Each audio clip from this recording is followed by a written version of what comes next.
Hello everyone, कैसे हो आप सब। एक बार पुनः स्वागत है आप सभी का हमारे अपने YouTube channel A to Z biology classes पर। उम्मीद करते हैं दोस्तों आप सभी बेहतर होंगे, मस्त होंगे। आज के इस वीडियो में हम देखेंगे class 12th biology NCERT chapter 2। दोस्तों हमारा पुष्पीय पादपों में लैंगिक जनन चल रहा है, sexual reproduction in flowering plant जो हमारा चैप्टर है वो अभी चल रहा है। इसके पहले भी हमने कई सारी इसकी वीडियो प्रोवाइड करा दी है। यदि अभी तक आप नहीं देखें तो आप प्लेलिस्ट में जाकर के देख सकते हैं। आज की इस वीडियो में हम देखेंगे बीजांड की संरचना यानी कि स्ट्रक्चर ऑफ ओव्यूल्स। देखिए, बीजांड की संरचना समझने से पहले हमको कुछ बेसिक चीजें यहाँ पे समझनी होगी। देखिए, किसी भी पर्टिकुलर बीजांड या इसको हम क्या कहते हैं, बीजांड को हम गुरु बीजाणुधानी भी कहते हैं। तो पर्टिकुलर जो है यहाँ पे जो माइक्रोस्पोरेंजियम है यानी कि जो गुरु बीजाणुधानी है यानी कि ओव्यूल्स या बीजांड, तो देखिए बीजांड को ही हम क्या कहते हैं, गुरु बीजाणुधानी कहते हैं। एक चीज आपको याद रखनी है कि कोई भी बीजांड या गुरु बीजाणुधानी जो है यह अंडाशय के अंदर स्थित होते हैं, मतलब अंडाशय में ही गुरु बीजाणुधानी का निर्माण होता है। एक चीज और आपको ध्यान में रखनी है कि पर्टिकुलर ऐसा नहीं है कि एक अंडाशय के अंदर एक ही बीजांड पाया जाएगा, तो एक ही अंडाशय के अंदर कई सारे बीजांड भी पाए जा सकते हैं। तो ये चीजें भी आपको ध्यान में रखना है। कोई यहाँ पे फिक्स कंडीशन नहीं होती है कि एक ही अंडाशय के अंदर एक ही बीजांड होगा। एक अंडाशय के अंदर कई सारे बीजांड होते हैं। और बीजांड किनके अंदर स्थित होते हैं, तो बीजांड किसी भी पर्टिकुलर ओवरी या अंडाशय के अंदर स्थित होते हैं। देखिए, बीजांड की यदि हम आगे बात करते हैं तो बीजांड जो होते हैं ये बेसिकली अंडाकार संरचना होती है और साथ ही साथ श्वेत संरचना होती है। कोई भी पर्टिकुलर जो बीजांड है ओव्यूल्स है वो कैसी होती है, अंडाकार होते हैं और श्वेत संरचना होती है, मतलब व्हाइट कलर की होती है। और अंडाशय की यदि हम बात करते हैं तो देखिए, अंडाशय में जो बीजांड होते हैं यह बेसिकली एक गद्दीनुमा संरचना के द्वारा जुड़े रहते हैं। इसे हम अपरा या प्लेसेंटा कहते हैं। मतलब बीजांड जो है बेसिकली जिसके द्वारा जुड़े होते हैं, बीजांड जो है अंडाशय में बीजांड जो है एक गद्दीनुमा संरचना के द्वारा जुड़े होते हैं, जिसे हम क्या कहते हैं, प्लेसेंटा या अपरा कहते हैं। और एक चीज आपको ध्यान में रखनी है कि जो अंडाशय के अंदर बीजांडों की व्यवस्था होती है वो बीजांडान्यास कहलाती है। क्या कहलाती है? बीजांडान्यास कहलाती है। ये चीजें आपको याद रखनी है। अब चलिए हम चलते हैं बीजांड के प्रमुख भागों की ओर। तो देखिए, बीजांड के प्रमुख भागों की ओर यदि हम देखें तो सबसे पहला भाग आता है बीजांड ग्रंथ, जिसको हम फ्यूनिकल कहते हैं। बीजांड का जो प्रमुख भाग है वो क्या है, बीजांड ग्रंथ या फ्यूनिकल। देखिए, पहला प्रमुख भाग क्या है, बीजांड ग्रंथ या फ्यूनिकल। फ्यूनिकल की यदि हम बात करते हैं तो यह बेसिकली बीजांड का ग्रंथ होता है, यानी कि बीजांड का डंठल होता है, जिससे वह अपरा से जुड़ा रहता है। देखिए, किसी भी पर्टिकुलर जो ओव्यूल्स होते हैं, ओव्यूल्स की यदि हम बात करते हैं तो ओव्यूल्स का जो व्रंत होता है वही क्या कहलाता है, बीजांड व्रंत कहलाता है। और बीजांड व्रंत जो होता है यह किसके द्वारा जुड़ा रहता है, अपरा के द्वारा जुड़ी हुई संरचना होती है। तो ये चीजें आपको ध्यान में रखनी है। अब इसको आप डायग्राम के थ्रू भी यहाँ पे देख सकते हैं। अब जब आप देखते हैं बीजांड की संरचना में, तो देखिए बीजांड की संरचना में हमने क्या कहा कि जो फ्यूनिकल्स होते हैं, फ्यूनिकल्स को ही हम क्या कहते हैं, बीजांड ग्रंथ कहते हैं। तो देखिए, ये जो पूरा आपको यहाँ पे दिखाई दे रहा है ब्राउन कलर का, यानी जो ब्लैक और ब्राउन कलर का मिक्स कलर है ये आपको यहाँ पे दिखाई दे रहा है, ये क्या है हमारा, यही है बीजांड का बीजांड ग्रंथ यानी कि फ्यूनिकल्स। तो देखिए, बीजांड का जो ग्रंथ है नीचे वाला भाग या डंठल वाला जो भाग है ग्रंथ का, यही क्या है, बीजांड ग्रंथ है। अब इसके बाद देखिए जो दूसरा भाग होता है वो है संवहन रज्जु, यानी कि इसको हम क्या कहते हैं, वेस्कुलर स्टैंड। वेस्कुलर स्टैंड की यदि हम बात करते हैं तो यह किसी भी बीजांड ग्रंथ में अपरा से पोषण प्राप्त करने के लिए संवहन ऊतक पाया जाता है, इसे ही हम संवहन रज्जु कहते हैं। तो देखिए, किसी भी बीजांड के अंदर जो संवहन रज्जु होते हैं यानी जो वेस्कुलर स्टैंड होते हैं ये बीजांड ग्रंथ में ही पाए जाते हैं। देखिए, ये तो हमारा क्या कहला गया, बीजांड ग्रंथ। तो बीजांड ग्रंथ के मध्य में ही यहाँ पे वेस्कुलर स्टैंड आपको देखने को मिलता है, यानी कि संवहन रज्जु जो है वेस्कुलर स्टैंड यहाँ पे देखने को मिलते हैं। और वेस्कुलर स्टैंड जो है प्लेसेंटा या अपरा से जुड़ी संरचना होती है, जो कि पोषण जो है बीजांड को प्रदान करने में मदद करती है। तो इसका काम क्या है कि अपरा या प्लेसेंटा के थ्रू पोषण को यहाँ तक लाना बेसिकली किसका काम है, वेस्कुलर स्टैंड का, यानी कि संवहन रज्जु का कार्य है। अब देखिए, बीजांड का एक और भाग है नाभिका, जिसको कि हम हाइलम कहते हैं। देखिए, नाभिका या हाइलम की हम बात करते हैं, जैसा कि नाभिका मतलब नाभिक। तो देखिए, बीजांड का जो मुख्य शरीर होता है यानी जो मेन बॉडी होती है बीजांड की, वह बीजांड व्रंत से जिस क्षेत्र या भाग बिंदु से जुड़ा रहता है उसे हम क्या कहते हैं, नाभिका कहते हैं।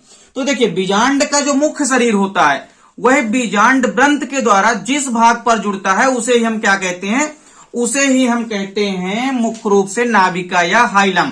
तो अब इस डायग्राम में आप देख सकते हैं कि जो हाइलम या नाभिका होती है वो आपको यहाँ पे दिखाई दे रही है। ये तो देखिए, ये तो हो गया बीजांड का मुख्य शरीर, ये बीजांड का क्या है, पूरा मेन बॉडी है। अब बीजांड की जो मेन बॉडी है ये फ्यूनिकल्स यानी कि बीजांड ग्रंथ के द्वारा जिस बिंदु पर जुड़ती है, तो बीजांड का जो बीजांड ग्रंथ है और जो बीजांड का मुख्य शरीर है जहां पे आपस में जुड़ते हैं उस क्षेत्र या भाग बिंदु को हम क्या कहते हैं, हाइलम कहते हैं, नाभिका कहते हैं। ये चीजें आपको देखनी है। अगला भाग है बीजांड का, यानी इसको हम क्या कहते हैं, न्यूसेलस। तो देखिए बीजांड का या न्यूसेलस की यदि हम बात करते हैं तो यह बेसिकली मृदुतकीय ऊतक होता है। मतलब यह एक ऐसा ऊतक है जो कि मृदुतक होता है, यानी कि पैरेनकाइमेटिक होता है। तो ये चीजें आपको ध्यान में रखनी है कि जो बीजांड काय होता है यह मृदुतकीय ऊतकों का बना होता है, जो कि क्या होता है, हमेशा द्विगुणित होता है। कभी कभी पेपर में भी पूछा जाता है कि बीजांड काय जो है, न्यूसेलस जो है, इसकी सूत्र गुणिता क्या होती है। तो ये आपको याद रखना है कि यह डिप्लॉयड होता है, द्विगुणित होता है। इसके बाद अगला भाग है बीजांड द्वार, जिसको कि हम क्या बोलते हैं, माइक्रोपाइल। यहाँ पे फ्यूनिकल्स लिख गया है, लेकिन आपको यहाँ पे क्या बनाना है, माइक्रोपाइल बना लेना है। आपको क्या बनाना है, माइक्रोपाइल। तो माइक्रोपाइल या बीजांड द्वार, देखिए तो माइक्रोपाइल की यदि हम बात करते हैं बीजांड द्वार की, तो इसमें अध्यावरण नहीं होता है तथा पराग नलिका का प्रवेश यही होता है। जो पोलन ट्यूब होती है, पोलन ट्यूब जो है वह किसी भी बीजांड के अंदर जो है कहां से होकर के प्रवेश करती है, बीजांड द्वार से ही होकर के प्रवेश करती है। माइक्रोपाइल यानी कि बीजांड द्वार से होकर ही प्रवेश करती है। इसके बाद देखिए बात करते हैं निभाग या चलाजा की। तो निभाग या चलाजा क्या होता है, यह किसी भी बीजांड द्वार के विपरीत सिरे पर उपस्थित बीजांड काय ऊतक और अध्यावरण के बीच का स्थान होता है। मतलब आप यहां पे यदि डायग्राम में समझें तो देखिए आपको यहां पे क्या दिखाई दे रहा होगा, माइक्रोपाइल। माइक्रोपाइल को ही हम क्या कहते हैं, बीजांड द्वार। तो इसके पहले आपने बीजांड द्वार देखा, बीजांड द्वार में देखिए कोई भी अध्यावरण नहीं है। अब जब कोई भी अध्यावरण नहीं है मतलब यहां से पराग नलिका को अंदर जाने में भी कोई दिक्कत नहीं होगी। तो पराग नलिका जो है किसी भी बीजांड के अंदर भी माइक्रोपाइल यानी कि बीजांड द्वार से होकर के ही प्रवेश करती है। एक चीज और आपको ध्यान में रखना है कि जो न्यूसेलस होता है, न्यूसेलस जो होता है यानी बेसिकली आपको यहां पे याद रखना है कि जो चलाजा होता है, देखिए पहले हम चलाजा की बात करते हैं। तो चलाजा जो होता है, चलाजा में आपको क्या देखना है कि जो न्यूसेलस होता है, न्यूसेलस और जो दोनों इंटुगमेंट है, देखिए इंटुगमेंट का दोनों भाग जो है ओपन होके कहां पे खुल रहा है, यहां पे न्यूसेलस के पास में।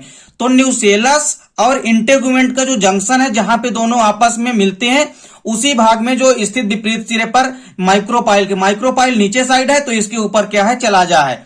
तो ऊपर वाले भाग बिंदु को हम क्या कहते हैं, चलाजा कहते हैं, या हम क्या कहते हैं, निभाग कहते हैं। अब देखिए इसके बाद जो अगला भाग है वो क्या है, अध्यावरण या इंटेगुमेंट। तो देखिए अध्यावरण बेसिकली इसमें दो प्रकार का होता है।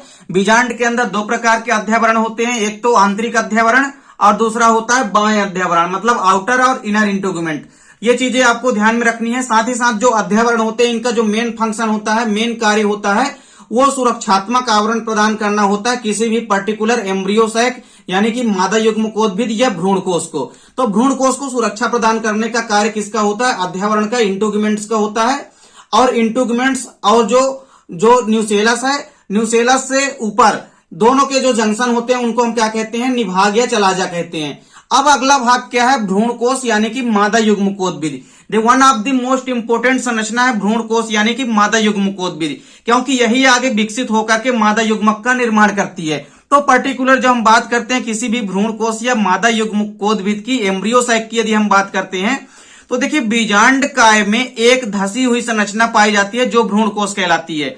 पर्टिकुलर कोई भी बीजांड का या न्यूसेलस होता है, न्यूसेलस के अंदर एक धसी हुई संरचना पाई जाती है जिसे हम क्या कहते हैं, भ्रूण कोष कहते हैं। और यदि हम बात करते हैं भ्रूण कोष की, तो इसके पहले जो है हमने आपको क्या बताया है, मादा युग्मकोद्भिद का विकास।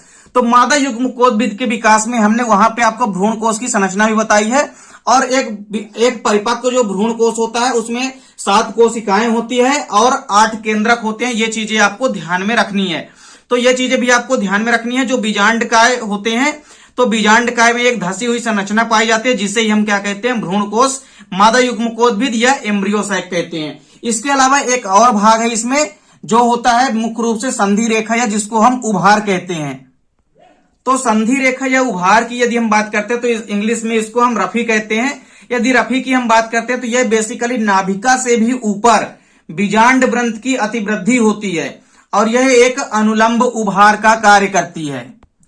अब देखिए, यदि हम बात करते हैं रफी की यानी संधि रेखा या उभार की, तो आप देख सकते हैं कि हमने क्या कहा कि यह नाभिका से भी ऊपर, देखिए ये वाला जो भाग है ये क्या कहलाता है, हाइलम यानी कि नाभिका।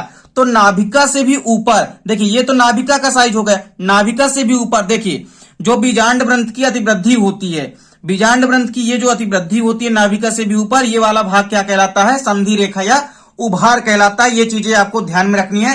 तो यहाँ पे जितने भी बीजांड के प्रमुख भाग हैं उसका आप स्क्रीनशॉट भी ले सकते हैं। उम्मीद करता हूं दोस्तों वीडियो पसंद आई होगी। दोस्तों वीडियो अच्छी लगे तो लाइक और कमेंट जरूर कीजिएगा। और दोस्तों यहाँ पे आपको एक चीज और ध्यान में रखनी है कि आपको पूरा क्रमशः चैप्टर वाइज चैप्टर सभी वीडियो क्रमशः आपको प्रोवाइड कराई जाएगी। बिल्कुल भी परेशान होने की जरूरत नहीं है। दोस्तों यदि आप चैनल पे नए हैं तो चैनल को सब्सक्राइब अवश्य कर लें और बेल आइकन प्रेस कर लें ताकि वीडियो की नोटिफिकेशन आपको मिलती रहे। मिलते हैं दोस्तों नेक्स्ट वीडियो में, तब तक के लिए जय हिंद, वंदे मातरम।